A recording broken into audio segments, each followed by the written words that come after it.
bulan ini yaitu berbicara mengenai hati yang murni, hati yang kudus itu seperti apa, bagaimana.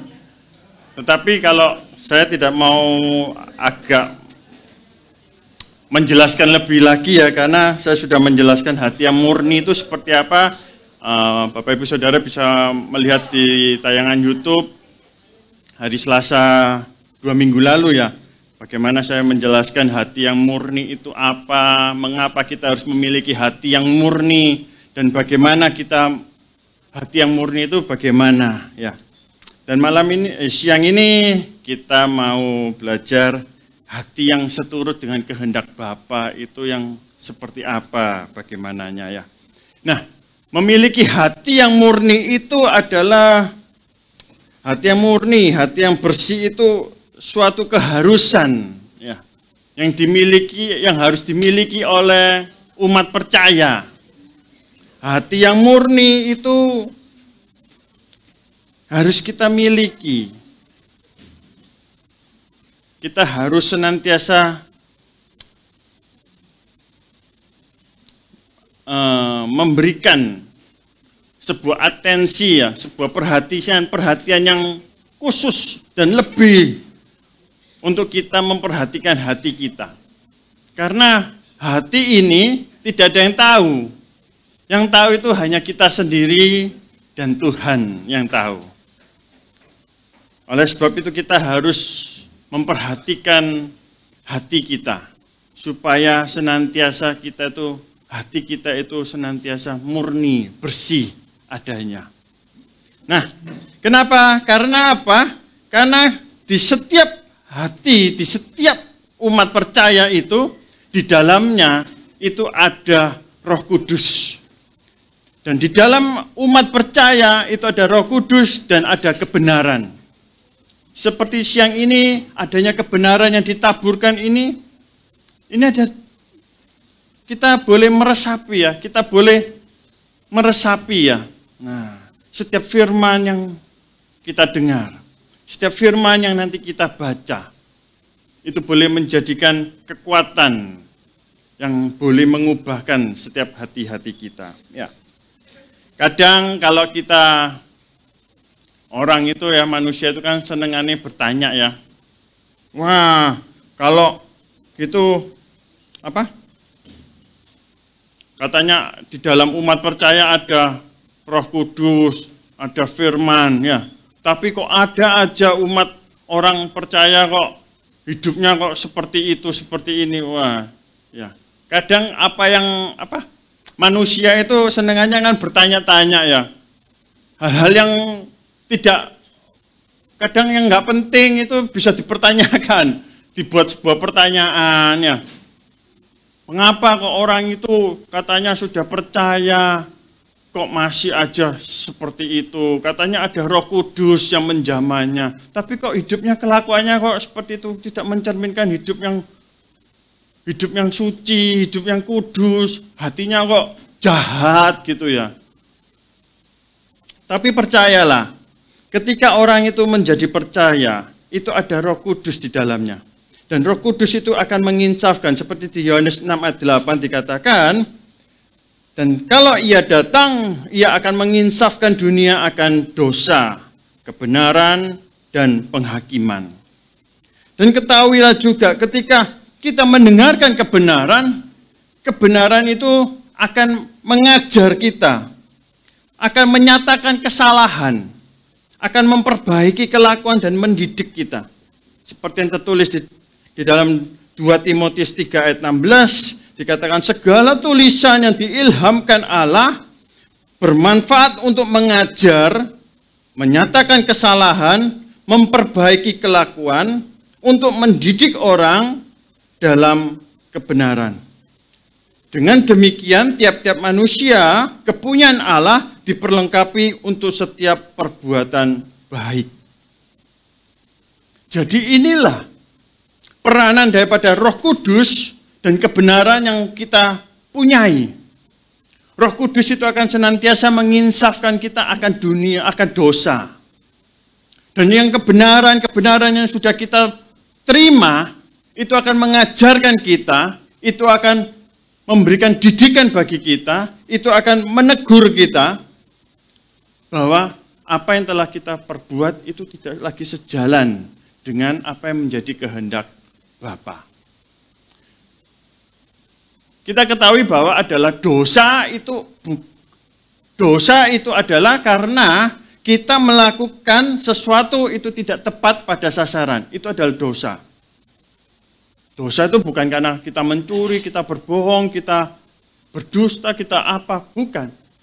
Karena dosa itu adalah sesuatu yang kita lakukan itu tidak seturut dengan kehendak Bapa.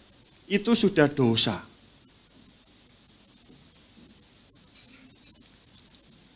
Oleh sebab itu kebenaran yang sudah kita terima, kebenaran yang kita dengar, kita baca, itu akan senantiasa menuntun kita, membawa kita kepada sebuah kebenaran demi kebenaran, sampai kita boleh semakin serupa dengan Kristus. Kalau seperti itu juga akan banyak juga orang akan timbul juga pertanyaan-pertanyaan lagi ya. Ya kalau insaf, kalau nggak insaf gimana? Ya kan? Sudah katanya rajin ke gereja, katanya sudah dengar firman, katanya sudah kepenuhan Roh Kudus, tapi kok masih aja ada kejahatan dalam hidupnya. Kalau nggak insaf gimana? Ya. Orang kan seringannya bertanya-tanya gitu ya. Kalau saya ditanya seperti itu cuma satu jawabannya. Jok kakek takok, ya. Jok kakek pertanyaan gitu loh ya. Orang yang memberi pertanyaan itu jangan sering-sering bertanya gitu ya. Karena apa? Ketahui. Iman itu tidak bisa dipertanyakan. Iman bisanya dipertanggungjawabkan. Iman itu kita nggak bisa mempertanyakan. Sebab iman dikatakan apa? Segala sesuatu yang tidak kita lihat. Tetapi itu adalah sebuah pengharapan di dalamnya. Siapa yang bisa mempertanyakan sebuah pengharapan?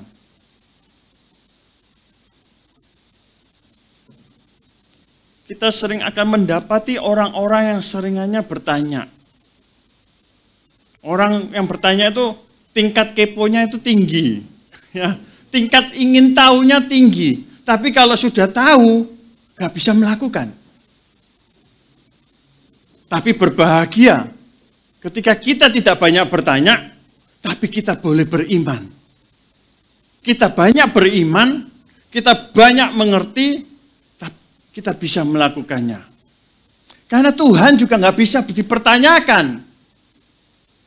Di manakah engkau Tuhan? Apakah kau mendengar doaku?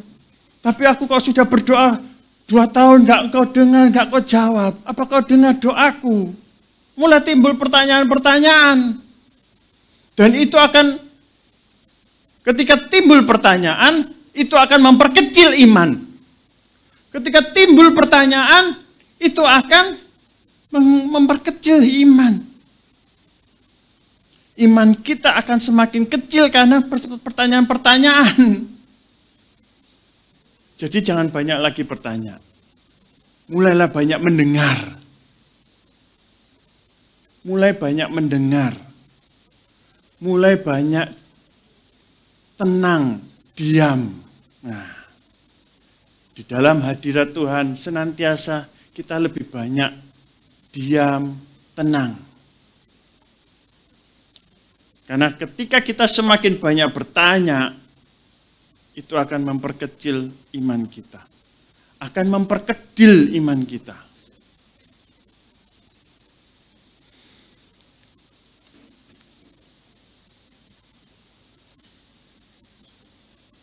Sebab kita ketahui bahwa lebih baik kita banyak untuk kita mendengar, kita membaca, sehingga kita dapat melakukan apa yang menjadi kehendak Bapa. Melalui setiap perbuatan-perbuatan kita dapat mengaplikasikan apa yang kita dengar, apa yang kita baca, yaitu firman. Segala perbuatan-perbuatan kita itu timbul. Perbuatan-perbuatan kita itu boleh terjadi. Itu karena apa? Karena apa yang ada di dalam hati ini loh. Apa yang ada di dalam ini, itu akan meluap keluar. Karena nggak mungkin. Kita baca firman-Nya, Lukas 6 ayat 45. Dikatakan demikian, orang yang baik mengeluarkan barang yang baik dari perbendaharaan hatinya yang baik. Jadi orang yang baik itu akan mengeluarkan perbendaharaannya yang dari dalam hatinya yang baik. Tetapi apa? Dan orang yang jahat itu mengeluarkan barang yang jahat dari perbendaharaan yang jahat. Karena yang diucapkan mulutnya meluap dari hatinya. Jadi nggak mungkin ketika orang bisa ngomong, Tuhan, kau tahu kan isi hatiku. Tapi apa yang dikerjakannya itu kejahatan. Apa yang dikerjakannya, apa yang diperbuatnya itu mendukakan Tuhan. Ambil contoh yang sederhana ketika kita bergereja. Kita memuji menyembah seperti tadi ya.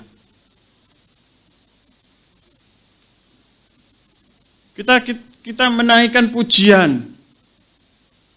Kita nggak muji, kita diam aja. Kau tahu hatiku toh, aku muji loh Tuhan. Tapi menang aja.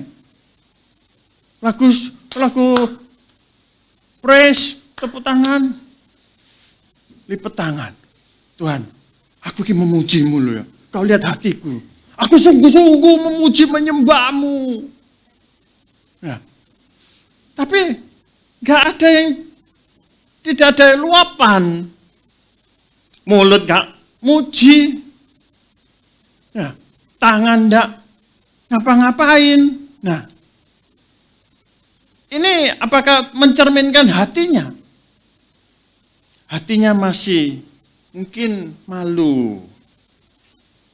Hatinya mungkin masih belum tergugah. Karena itu yang saya alami sendiri. Ini pengalaman pribadi gitu loh. Jangan ditiru ya. Karena itu waktu itu belum mengerti, belum mengenal. Ke gereja. Tapi mau muji, ya enggak muji. Ya dengar lagu enak. Boleh kalau di gereja-gereja, wah yang sound systemnya, wah yang mengenakkan telinga, wah enak sound systemnya empuk, ya kan. Suaranya merdu, melengking-melengkung, ya kan. Nah, tapi disuruh memuji, ya enggak memuji, enggak bisa dipungkiri, karena belum ada gregetnya, belum ada belum ada matchingnya gitu loh sama Tuhan. Dengan ibadah itu belum matching gitu loh, nggak nge-match gitu loh ya. Belum ada setrumnya. Nah, jadi apa yang meluap, yang kita perbuat, apa yang kita ucapkan, itu firman Tuhan jelas. Tuhan ngomong itu semuanya timbulnya itu dari dalam hati. Maka tadi di awal saya ngomong, kita mau berupaya, kita mau terus untuk mengupayakan hati yang murni. Kita mau mengupayakan untuk memiliki hati yang murni. Bisa, pasti bisa. Karena apa? Nanti di akhir ada manusia yang berhati murni. Nah, siapa dia? Nantikan, ya, tunggu. Nah, ojo Yesus, kedawon Bu. Ya, karena Yesus itu, ya kita nggak bisa ngomong Yesus terlalu lah ya. Tapi ini manusia, benar-benar manusia. Tidak ada 100% ilahinya. Ini 100% manusia tok wis. Siapa dia? Kita mau belajar. Benar-benar bisa. Ternyata bisa. Ada manusia yang seperti itu. Tuhan mengasihinya. Jadi kita harus mempunyai hati yang murni. Apa? Hati yang murni itu yang seturut dengan kehendak Bapa, itu hati yang bagaimana? Saya mencatat di sini ada 5. Saya mau cepat aja ya, karena ternyata di sini nanti ada kelanjutan lagi ya. Saya mau cepat, ya, semoga bisa cepat ya. Ada 5 hati yang mencerminkan, yang seturut dengan kehendak Bapa. Yang pertama yaitu milikilah hati menyembah. Hati menyembah. Menyembah itu adalah dalam bahasa Yunani proskuneo, yaitu tunduk. Atau dalam penafsiran lain, bahasa lain, dalam arti lain, seperti bagaikan anjing itu menjilat tuannya. Kalau anjing biasanya identik dengan menggigit ya. Orang ya kenal digigit. Tapi kalau anjing itu menjilat tuannya. Kalau kita itu serangannya menjilat orang ya. Bukan menjilat ini. ya, bukan menjilat yang ini ya, tapi menjilat-jilat gitu. Nah. Apa? Menjilat es krim. Kalau anjing sampai menjilat tuannya, itu berarti anjing itu mengerti tuannya. Binatang yang paling mengerti tuannya itu anjing. Anjing itu tahu tuannya.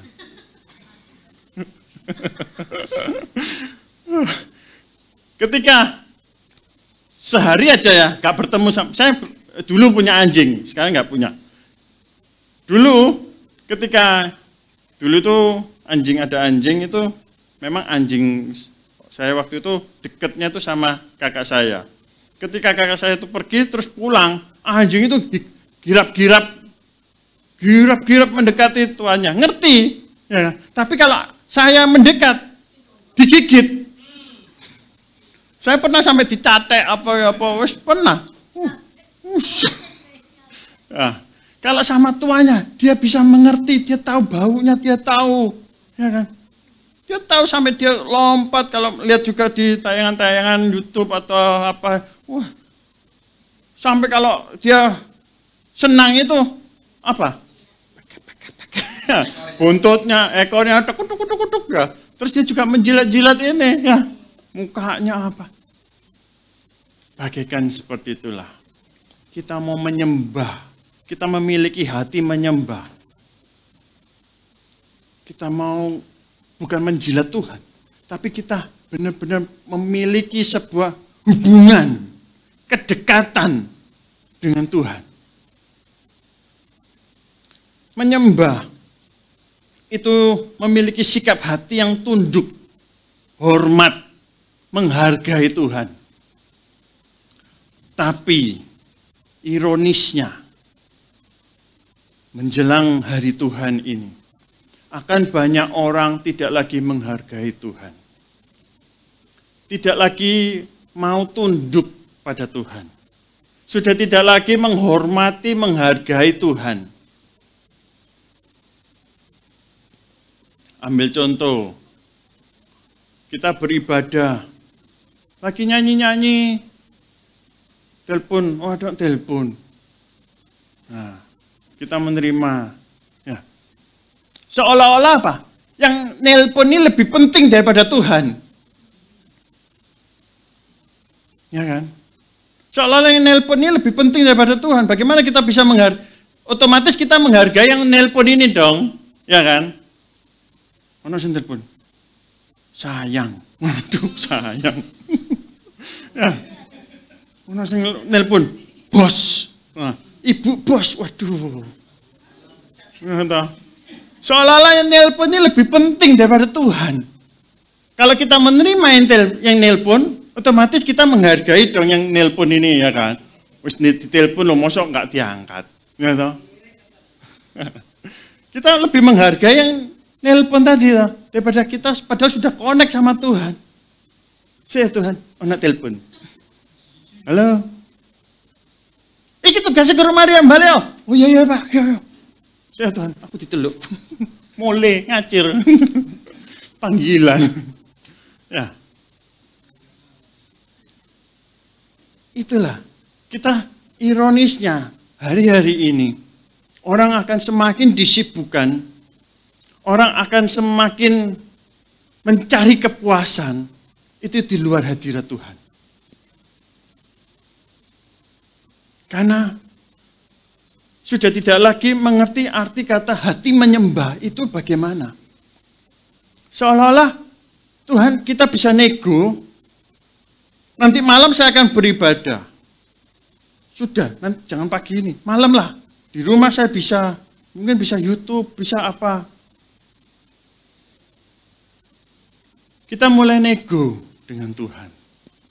Karena kita tidak lagi memahami arti kata menyembah. Kita tidak lagi menghargai Tuhan. Kita tidak lagi menghormati Tuhan. Menempatkan Tuhan di atas segala-galanya. Tetapi kita lebih seringnya, bisanya Tuhan bisa ditempatkan di mana-mana. Ya kan? Tuhan bisa ditempatkan di mana-mana. Kalau lagi senang, di 1 bisa lah Tuhan. Ya. Kalau lagi sibuk, ya Tuhan, kamu di 10 ya Tuhan. Itulah Tuhan bisa ditempatkan di mana-mana. Karena sudah tidak lagi memahami arti kata menyembah. Menyembah bukan sekedar haleluya, haleluya. Bukan hanya ada di bibir. Tuhan saja mengecam. Yesaya 29:13 dikatakan. Dan Tuhan telah berfirman, oleh karena bangsa ini datang mendekat dengan mulutnya dan memuliakan aku dengan bibirnya. Padahal hatinya menjauh daripadaku dan ibadahnya kepadaku hanyalah perintah manusia yang dihafalkan.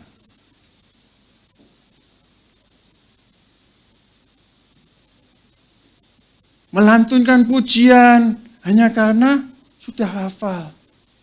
Melantunkan pujian hanya karena rutinitas. Ke gereja hanya karena rutinitas hari Minggu. Tetapi hatinya mulai jauh dari Tuhan. Karena datang ibadah, datang ke gereja asal-asalan. Tuhan bisa digantikan. Mari kita boleh kembali di hari yang semakin jahat, semakin di akhir ini, kita boleh semakin mengerti, mendalami kembali arti kata menyembah.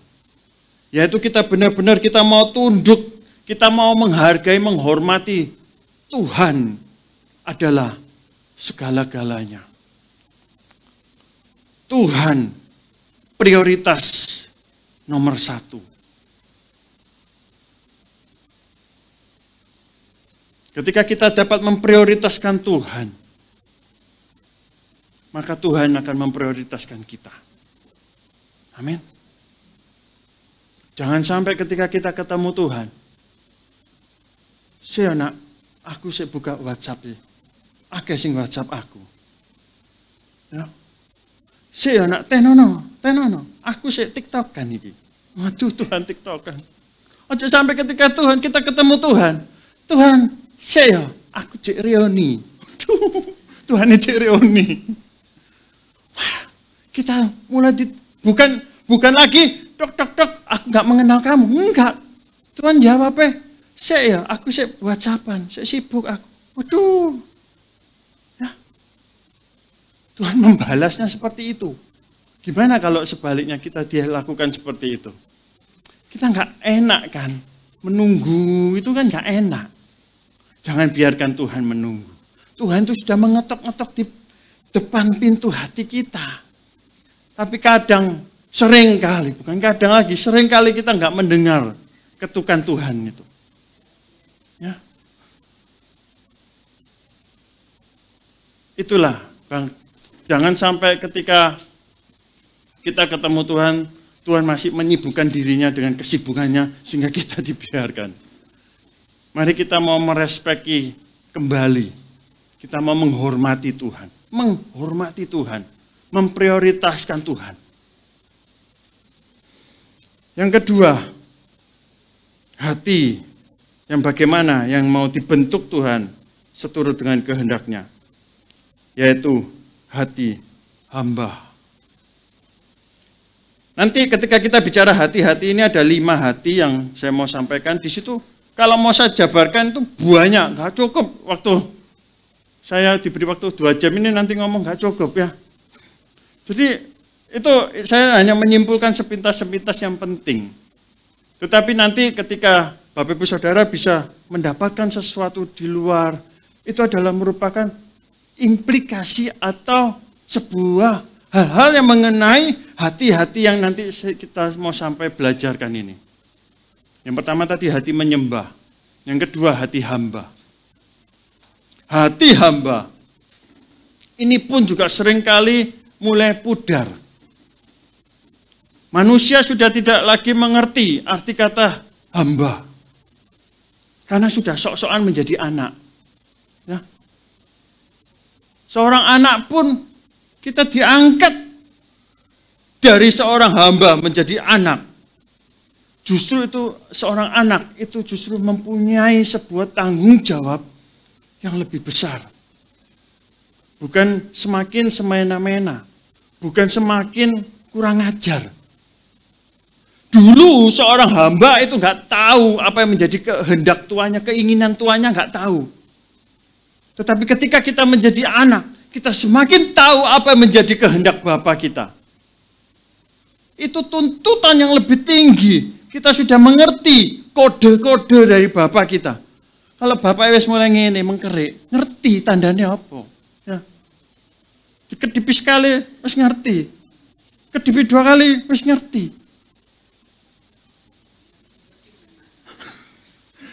Hamba wis mengkerik ngene. Wah, apalagi hamba-hamba sekarang ini wis kurang ajar ya. Bisa negosiasi. Semua itu bisa dinegosiasi ya. Wis dimengkiri ngene. Lah apa bos mengkiri?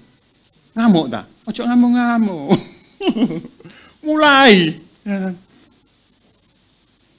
Hamba. Hamba itu bahasa Yunaninya adalah doulos. Yaitu budak. Hati hamba, yaitu hati seorang budak. Seorang budak itu gak tahu apa yang menjadi keinginan tuannya itu gak tahu. Tuannya suruh ke A, gak bisa nego, gak bisa bantah. Itu hamba, miliki hati seorang hamba. Tuhan perintahkan apa, lakukan. Gak bisa nego. Hari Minggu ibadah, gak bisa nego, kita hamba. Nurut ibadah. Datang ibadah. Ya. Gak bisa. Seorang hamba nego. Saya gak iso. Gak bisa. Ibadah Minggu, ibadah. Gak bisa. Untuk ditawar lagi. Karena kita mempunyai hati hamba. Yang rendah hati, yang penuh dengan ketaatan, yang penuh dengan kepatuhan. Nurut apa yang dikatakan tuannya. Itulah hati hamba. Memiliki kerendahan hati, kita memiliki ketaatan, kita boleh memiliki kepatuhan. Menganggap diri kita itu tidak lebih penting daripada yang lain. Tidak menganggap diri kita ini lebih berharga daripada yang lain. Justru menganggap yang lain itu lebih berharga. Itu hati hamba. Menganggap mungkin yang lebih muda tetap saya lebih tua. Kamu harus mau, gak bisa. Itu bukan hati hamba. Itu hati yang sombong. Hati hamba, walaupun kau masih muda, aku tetap mengasihi, aku tetap menghargai. Karena aku merasa, aku menempatkan diriku tidak lebih tinggi dari yang lain. Menempatkan aku lebih rendah. Sehingga itulah kita memiliki kerendahan hati, memiliki ketundukan, kepatuhan selalu.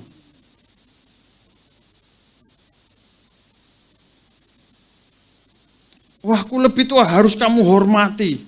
Aku sudah banyak makan garam. Kamu harus tunduk padaku. Tidak bisa. Hati hamba tidak seperti itu. Hati hamba, kita mau memberikan kerendahan hati. Yang ketiga, hati melayani. Ada 3 tugas gereja Tuhan yang harus kita lakukan, yaitu melayani, bersekutu, bersaksi. Diakonia, koinonia, marturia. Melayani, bersekutu, bersaksi. Kita harus saling melayani. Maka hati yang sebagai hamba itu harus dipunyai terlebih dahulu. Ketika kita mempunyai hati sebagai hamba, kita memiliki hati hamba, kita akan memiliki hati melayani. Efesus 6 ayat 6. Jangan hanya di hadapan mereka saja untuk menyenangkan hati orang, tetapi sebagai hamba-hamba Kristus yang dengan segenap hati melakukan kehendak Allah, dan ayat 7, dan yang dengan rela menjalankan pelayanannya seperti orang-orang yang melayani Tuhan dan bukan manusia. Yang kita melayani itu adalah melayani seperti bagaikan kita melayani Tuhan. Memang kita melayani sesama. Tetapi lihatlah itu adalah kau melayani Tuhan. Tuhan, belum waktunya lah aku melayani. Aku masih sibuk, aku masih ini, masih itu. Ketika kita memiliki sebuah kesempatan untuk boleh melayani, terimalah itu sebagai kesempatan menyenangkan Tuhan, bukan menyenangkan manusia. Sebab ketahui bahwa ada waktunya nanti kita tidak lagi mempunyai kesempatan itu kembali. Kesempatan itu tidak akan dapat kita dapatkan kembali. Jika kesempatan itu ada saat ini, lakukan untuk kita boleh saling melayani. Kita melayani, kita saling bersekutu, kita boleh bersaksi, menyaksikan, memberitakan kuasa Tuhan. Kita ini diutus untuk boleh menjadi saksi Tuhan. Oleh sebab itu mengapa Tuhan itu benci kalau dia diduakan.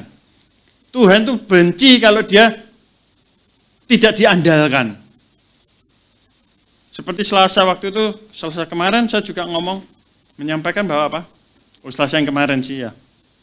Bagaimana Tuhan itu memilih dari berapa? 30.000 rakyat ketika hendak maju melawan bangsa Midian. Tapi Tuhan menyuruh siapa? Gideon, ya, menyuruh Gideon untuk mensortir lagi. Dengan mengatakan yang pertama kali dikatakan, siapa di antara kalian yang takut dan gentar? boleh pulang. Dan yang pulang ada 20.000. Masih sisa 10.000. Tuhan melihat masih terlalu banyak. Dan ini masih ada yang bujuk-bujuk ini pasti kata aneh. Ya, hatinya nggak sungguh-sungguh. Akhirnya disuruh apa? Disuruh minum. Minum sing apa? Sing pertama sing apa? Sing menjilat, menjulurkan. Nah, itu suruh pulang. Dan yang minum yang pakai menengadahkan tangannya, ikut aku. Wah. Dipilih, ada berapa jadinya? Yang tersisa 300 orang. Wah. Dari 300 orang ini, yang menyaksikan perbuatan Tuhan. 300 orang inilah yang menyaksikan Tuhan berkarya. Sebab apa? Ketika melawan orang Midian, yang berperang itu Tuhan. Sama dengan kita. Tadi di awal saya juga ngomong, seringkali kita bertanya ya, kalau kita mengandalkan Tuhan, Tuhan aku mengandalkan kamu. Terus kamu mau berperang, kayak apa caranya Tuhan? Ya, manusia seringkali bertanya gitu toh. Aku mengandalkan Tuhan, iki masalah iki, kayak apa ya Tuhan ngandalno iki? Tuhan iki kamu turun ta? Kamu kayak apa? Ya, mempertanyakan, sering kita mempertanyakan. Akhirnya jadi susah. Gak mungkin Tuhan bisa melakukannya. Sama ketika bangsa itu, bagaimana bangsa itu menyaksikan pedang itu bisa saling membunuh dengan sesama teman-temannya itu. Loh, ketika 300 ini pulang, menceritakan kepada yang 29.700, gak mungkin pedang iso kon mimpi, kamu itu ngelendur. Ya toh. Gak mungkin, mosok pedangnya musuh itu bisa sendiri-sendiri. Gak bisa. Ojo ngelindur. Aku tekung. Orang yang gak menyaksikan gak akan bisa percaya. Sama. Ketika kita nggak bisa, kita belum menyaksikan Tuhan, kita nggak bisa percaya sama Tuhan. Tetapi ketika Tuhan berkarya, kita boleh melihat Tuhan itu bekerja dalam setiap kehidupan kita, menyelesaikan masalah kita satu persatu. Kita bisa, iman kita boleh semakin bangkit. Karena itulah Tuhan ingin mempertontonkan, ingin mempertunjukkan bahwa kuasanya itu tak terbatas. Jangan tanya saya gimana caranya Tuhan ya. Jangan tanya-tanya lagi ya. Karena saya bukan Tuhanmu ya. Hanya Tuhan saja yang punya 1001 cara. Bahkan, kok mesti 1001 ya? Tuhan punya 1.000.000 cara. Tuhan punya bermiliar cara untuk bisa menolong Bapak Ibu Saudara. Amin. Tugas kita hanya ini loh, hati-hati ini loh yang mau kita miliki ya. Hati yang pertama tadi apa?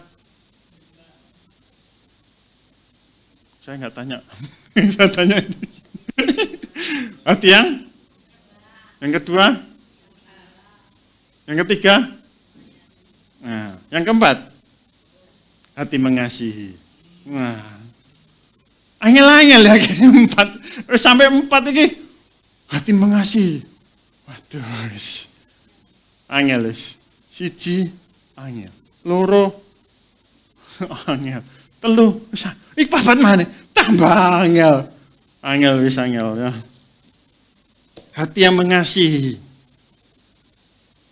Kasih yang dipakai yaitu kasih agape. Kasih tanpa syarat, tanpa batas. Markus 12 ayat 33.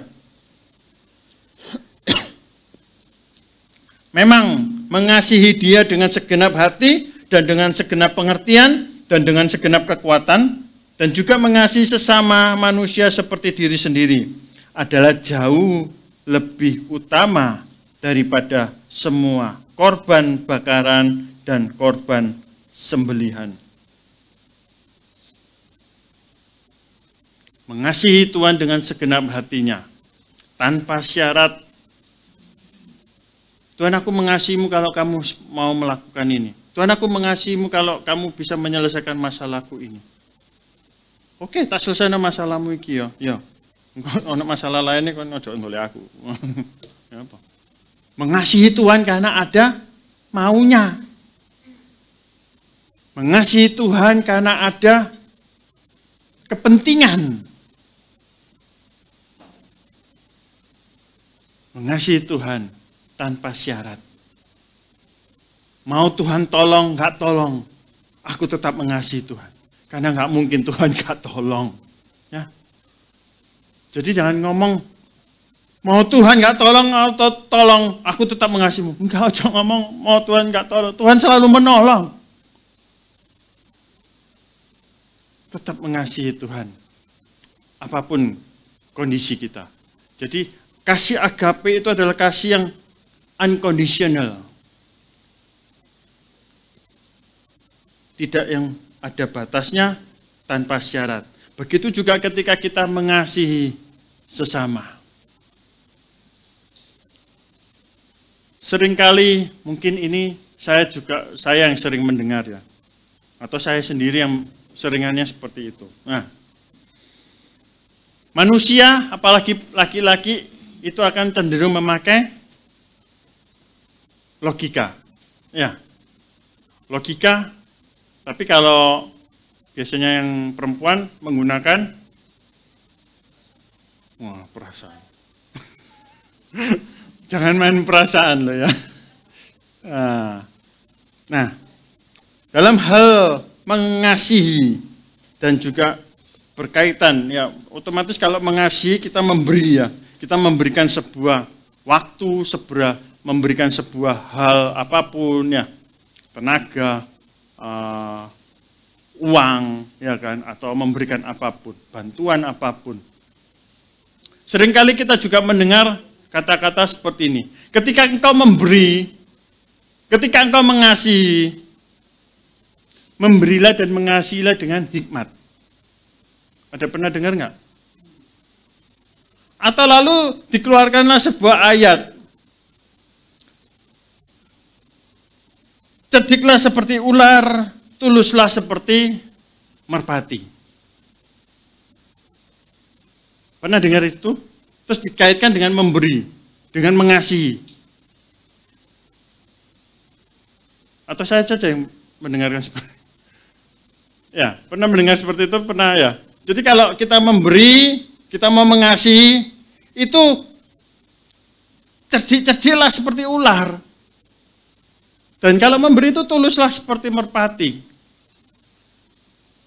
Kalau memberi secara tulus seperti merpati itu benar. Tetapi memberi cerdik seperti ular, kita harus lihat ayat itu ditujukan konteksnya apa. Saya sempat untuk penasaran, saya baca, saya coba melihat konteks daripada Matius 10 ayat 16 itu. Dan seringkali orang-orang itu melontarkan ayat itu untuk hal mengasihi dan hal memberi. Lihat, aku mengutus kamu seperti domba ke tengah-tengah serigala.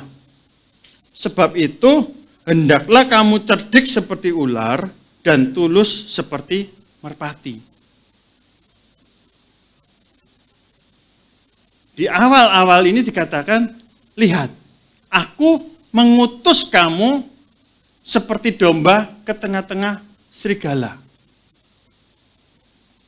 Ayat ini berbicara mengenai pengutusan. Kita diutus untuk memberitakan Injil. Cerdiklah seperti ular. Ketika engkau memberitakan Injil, cerdiklah seperti ular, tuluslah kau memberitakan itu dengan tulus hati. Jadi tidak ada kaitannya dengan mengasihi. Yang berkaitan dengan mengasihi adalah yang sering kali kita baca juga yang banyak. Mengasihilah dengan tulus dan ikhlas. tulus dan ikhlas itu beda.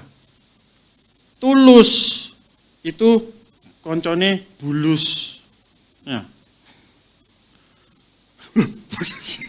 Bukan. Ya, tulus itu koncone ya, lawane ya, musuhnya bulus. Ya, tapi kita harus tulus. Tulus itu rela hati. Ada faktor senang, sukacita memberi, itu tulus. Tapi kalau ikhlas, ada sesuatu yang berat, tapi kita mau rela untuk memberi, itu ikhlas. Ikhlas gak kon? Nah, kan sering kali kon ikhlas gak ngeki ya. Ya sajane ya enggak. Ya. Tapi sudah memberi. Ikhlas. Itu ada sebuah yang berat, sebuah sesuatu yang kita anggap berharga ya. Tapi kita mau untuk merelakannya. Itu ikhlas. Dan dengan tulus, dengan sukacita. Nah, kalau nggak ada sukacita, jangan memberi. Tapi ironisnya juga ayat yang tadi itu seringkali dipakai oleh orang-orang seolah-olah dia berhikmat. Untuk memakai cerdiklah seperti ular. Wah. Banyak yang memakai kata itu cerdik seperti ular untuk hal-hal yang sebetulnya bukan ditujukan untuk itu, ayat itu. Mari kita boleh semakin belajar, kita mempunyai hati yang mengasihi, hati yang tanpa syarat, hati yang kita boleh memberi itu tanpa batas. Tetapi kita boleh memberi dengan tulus ikhlas. Tidak dengan paksaan, tidak dengan cemberutan, tidak dengan keberatan-keberatan. Nah, kita mau belajar untuk semakin kita memberi itu dengan tulus dan ikhlas. Tetapi juga yang kita perlu berhikmat itu, kita seringkali yang harus kita berhikmat itu dalam hal kita boleh mengatur kehidupan kita, ya kita berhikmat, ya mengatur rencana-rencana kita, mengatur keuangan, ya mengatur apapun, kita boleh berhikmat. Tetapi ketika kita memberi, kita diberi kesempatan untuk memberi. Berilah itu bukan dengan hikmat, tetapi berilah itu dengan rasa tulus dan ikhlas. Dan yang terakhir, yang boleh kita mau punyai, yaitu hati mengampuni. Hati mengampuni. Kita boleh memiliki kelapangan dada. Kita memiliki kelapangan dada. Kita untuk boleh berdamai. Nggak hanya berdamai, terus mari gitu toh. Tetapi marilah ketika kita berlapang dada, kita berdamai. Kita melakukan hal yang berikutnya itu ya, membangun kembali hubungan. Mungkin nanti ada batasan-batasan, tetapi biarlah batasan-batasan itu boleh semakin membangun, bukan saling merobohkan. Itulah hati yang mengampuni. Ketika suatu hari Tuhan Yesus ditanyai oleh Petrusnya, ini ya, murid itu seringannya bertanya lagi, gitu. Di Matius 18 ayat 21, Petrus datang dan berkata kepada Yesus, Tuhan, sampai berapa kali aku harus mengampuni saudaraku jika ia berbuat dosa terhadap aku? Sampai 7 kali tak? Wong Surabaya pasti ada 7 kali tak. Ya, saking wong. Nah, Yesus berkata kepadanya, bukan. Aku berkata kepadamu, bukan sampai 7 kali, melainkan sampai 70 kali 7 kali. Mengampuni itu adalah harus menjadi sebuah gaya hidup orang percaya. Karena itulah, kalau kita sudah menjadi gaya hidup, otomatis itulah hati mengampuni itu sudah ada dalam setiap kita.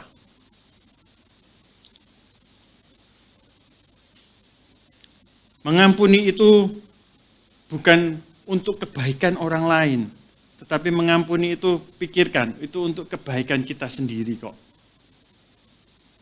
Mengampuni itu bukan kebaikan orang lain. Kamu tak ampuni ya, wis bersyukur. Enggak. Kita melepaskan pengampunan itu untuk kebaikan kita. Karena apa? Karena jikalau kamu mengampuni kesalahan orang, Bapamu yang di surga akan mengampuni kamu juga. Tetapi jikalau kamu tidak mengampuni orang, Bapamu tidak akan mengampuni kesalahanmu. Karena ketika kita melepaskan pengampunan, Bapa yang di surga melepaskan pengampunan bagi kita. Kalau kita tidak melepaskan pengampunan, Bapa yang di surga tidak akan mengampuni dosa-dosa kita. Itu adalah firman Tuhan. Lalu, dari kelima hati ini, mana yang sudah kita punya? Belum punya semua. Baru punya satu. Baru punya dua. Mari kita semakin kita giat untuk kita boleh memiliki 5 hati ini. Hati menyembah, hati hamba, hati melayani, hati mengasihi, dan hati mengampuni. Dan 5 hati ini dimiliki oleh satu orang pada zaman itu. Dia adalah Raja Daud. Dia memiliki kelima hati ini. Sehingga apa? Tuhan berkenan atas hidupnya. Tuhan bahkan gak rela untuk jauh. Bayangkan, Tuhan sendiri itu sampai gak mau jauh dari Daud. Saking Daud itu menarik hati Tuhan. Tuhan berkenan bagi Daud. Karena Daud mempunyai hati menyembah. Hati menyembah yang dipunya Daud itu sehingga dia menuliskan mazmurnya. Kebanyakan mazmur Daud itu yang menulis Daud. Dia mempunyai hati yang menyembah Daud ini. Karena Tuhan itu suka dengan penyembahan. Tuhan itu suka dengan penyembah. Orang-orang yang penyembah-penyembah ini Tuhan suka.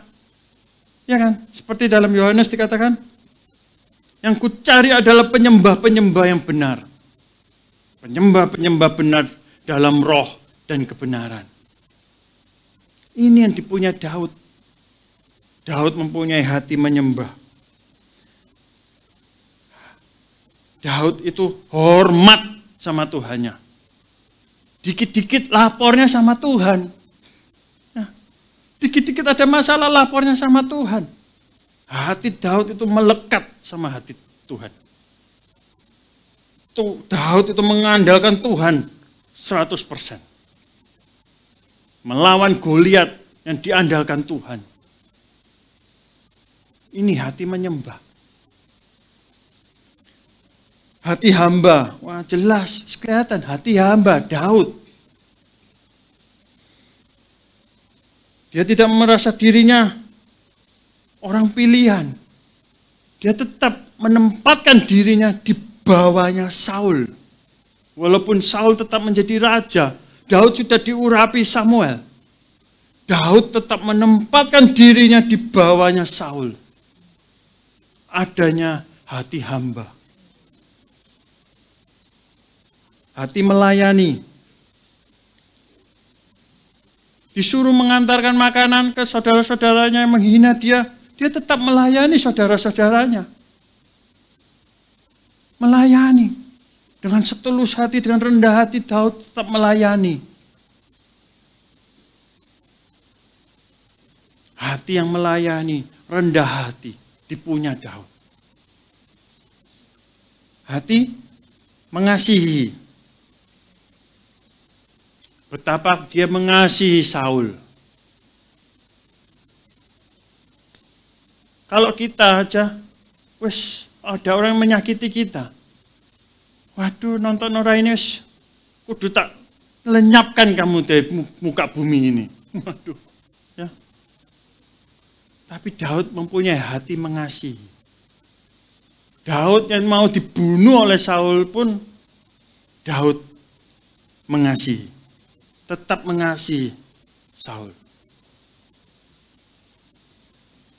Dan hati yang mengampuni. Mengasihi Saul, tetap dan mengampuni Saul. Kenapa? Apa buktinya Daud mengampuni Saul? Kadang kalau kita nggak bisa mengampuni, sampai 7 turunan pun tetap kamu tak benci. Tapi Daud tidak membenci Mephiboset, cucu daripada Saul. Bahkan Mephiboset dikaruniai sebuah fasilitas. Dia boleh makan sehidangan, semeja dengan raja. Wow, gak ada dendam. Gak ada dendam di dalam hati Daud. Inilah yang membuat Tuhan itu berkenan. Tuhan benar-benar mengasihi Daud. Bahkan ketika Tuhan mau melenyapkan kerajaan Daud, Tuhan tuh mengingat akan Daud. Sehingga apa? Tuhan tidak menghukum keturunannya.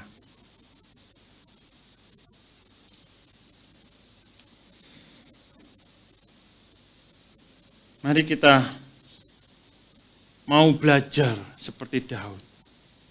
Memiliki hati yang benar-benar murni.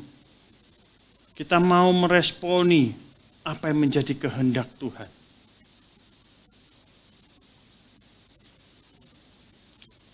Ayat yang terakhir, Ibrani 10 ayat 22. Sampai ya. Karena itu, marilah kita menghadap Allah dengan hati yang tulus, ikhlas, dan keyakinan iman yang teguh. Oleh karena hati kita telah dibersihkan dari hati nurani yang jahat, dan tubuh kita telah dibasuh dengan air yang murni.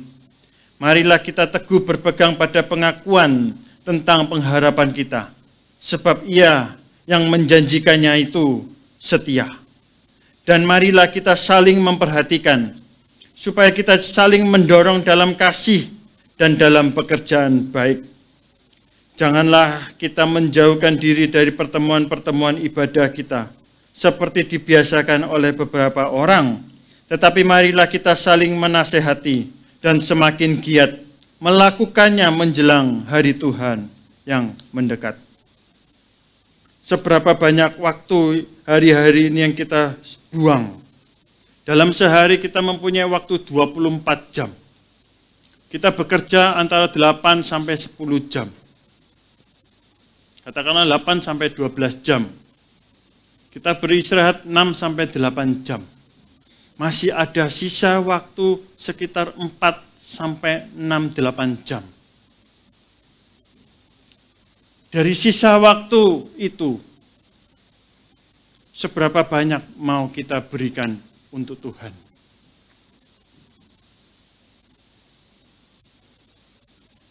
Memberikan waktu untuk Tuhan tidak ada batasannya.